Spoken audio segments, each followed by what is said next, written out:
Tecnologia, inovação, sustentabilidade. O Sinduscom realiza em Santa Catarina a FEIRTEC 2015, Feira Tecnológica da Construção Civil.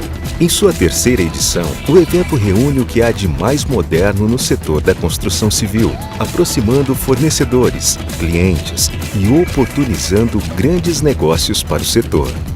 Workshops, palestras, exposições e negócios nos mais diferentes níveis. São mais de 150 expositores, um público visitante de mais de 38 mil pessoas. Novidades, tecnologias, produtos e lançamentos, troca de experiências. Um ambiente apropriado para alavancar projetos e conhecer possibilidades do setor. FEIRTEC 2015, Feira Tecnológica da Construção Civil.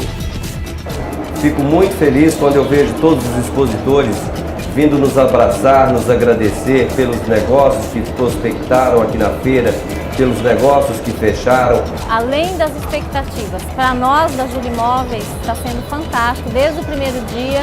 Nós estamos já na segunda edição da FEIRTEC. Acho que foi de muita importância para a nossa empresa. E se consolidou justamente pelo apelo tecnológico, pela necessidade das pessoas buscarem a informação. A FEIRTEC 2013 foi um tremendo sucesso, tanto em público quanto em negócios. Desde 2013 até hoje, eu tenho certeza que tem empresas ainda vendendo através da FEIRTEC. 2015 será uma feira de muitas novidades, ela vai ter um número maior de expositores. A FEIRTEC hoje já está consolidada no cenário de eventos da cidade de Brusque e da nossa região. Eu conto com a presença de todos vocês. FEIRTEC 2015, Feira Tecnológica da Construção Civil, um verdadeiro sucesso de público e vendas.